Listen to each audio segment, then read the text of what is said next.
Gurudev, if the future is a field of possibilities, then how does intuition choose or decide what will actually happen?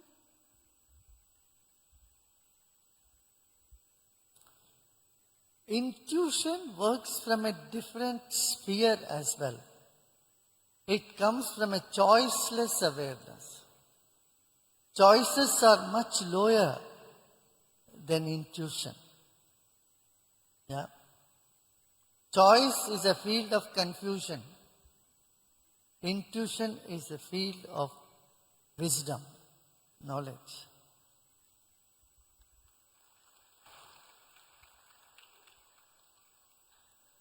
Gurudev, in retrospect, I understand that only the best has happened, but when face to face with disappointment, it feels like this is the best that God has in store for me.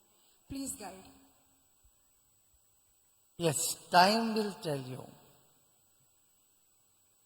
Yeah. Patience always pays off. Okay? Hindi में योग सूत्र का ज्ञान देते समय गुरु और शिष्य के बीच एक पर्दा था। गुरुदेव, यह पर्दा किस चीज का प्रतीक है?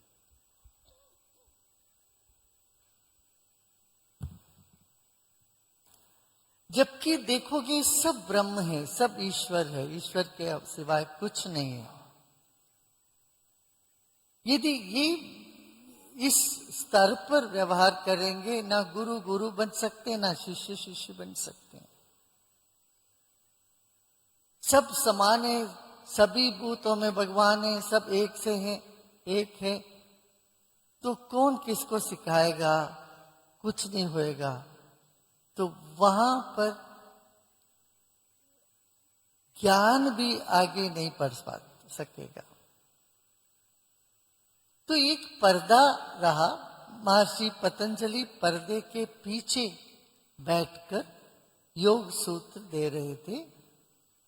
सारे शिष्य, 1000 शिष्य सामने बैठ के सुन रहे थे। यानी गुरु शिष्य के बीच में पर्दा था,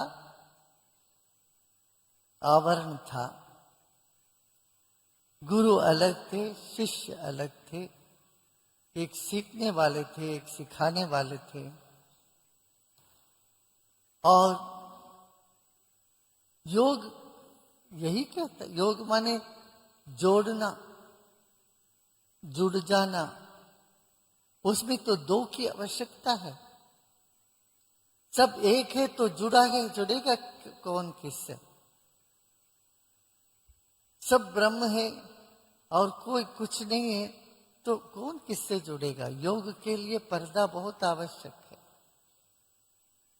जीवात्मा परमात्मा के बीच में पर्दा है।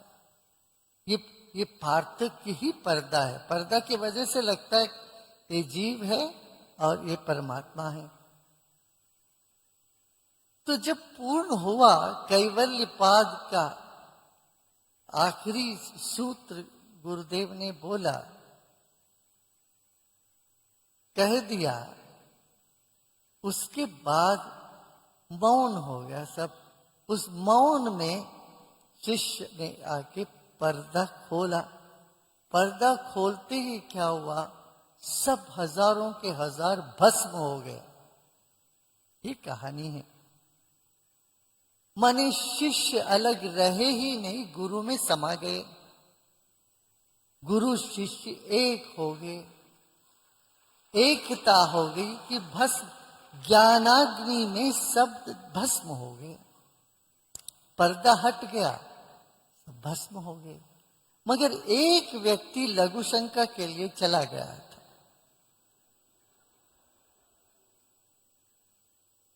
वो बाद में आया तो देखा कोई नहीं है, सब कोई नहीं है, सिर्फ गुरुदेव अकेले ही है।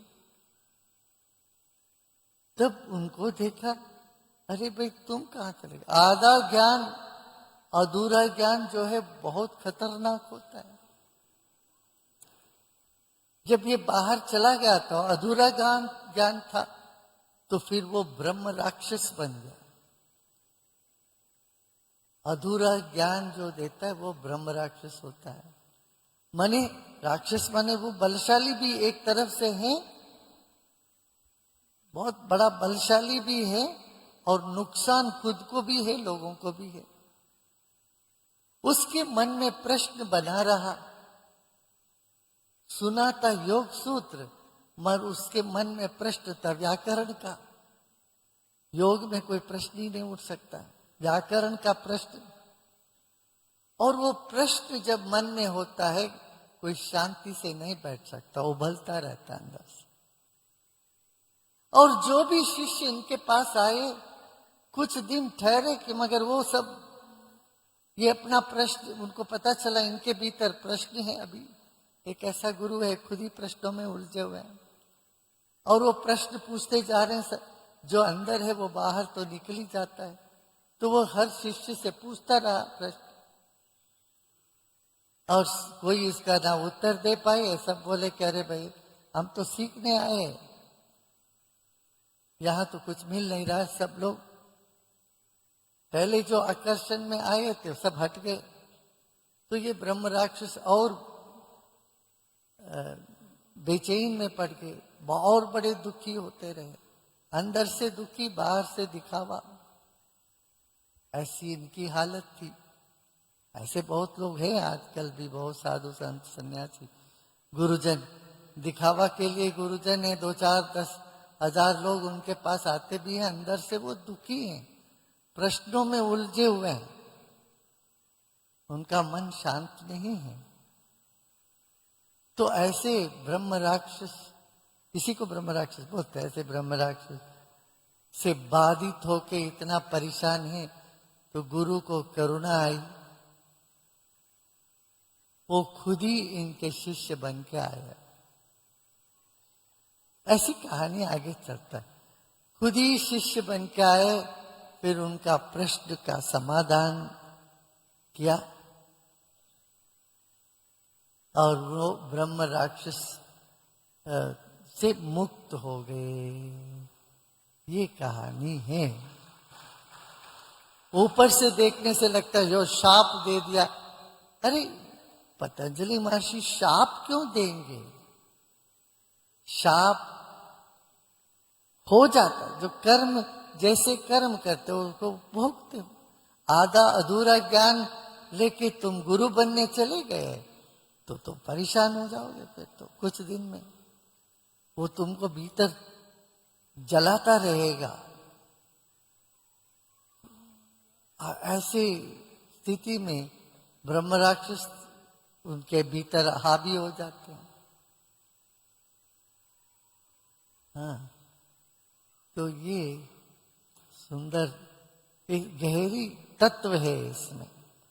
शाप वाप देते नहीं है ज्ञानी, वो छोड़ देते हैं। जिनका जो कर्म है वैसे भुगतो अपना कर्म तुम भुगतो। कठोरता क्रूरता तो नहीं होती है योगियों में। यदि शाप देते भी ये कल्याण के लिए देते हैं, लोक कल्याण होता है उसमें। मैंने कई बार कहा है, एक ज्ञानी का क्रोध भी मंगलकर होता है, अज्ञानी का प्रेम भी बंधन में फंसा देता है।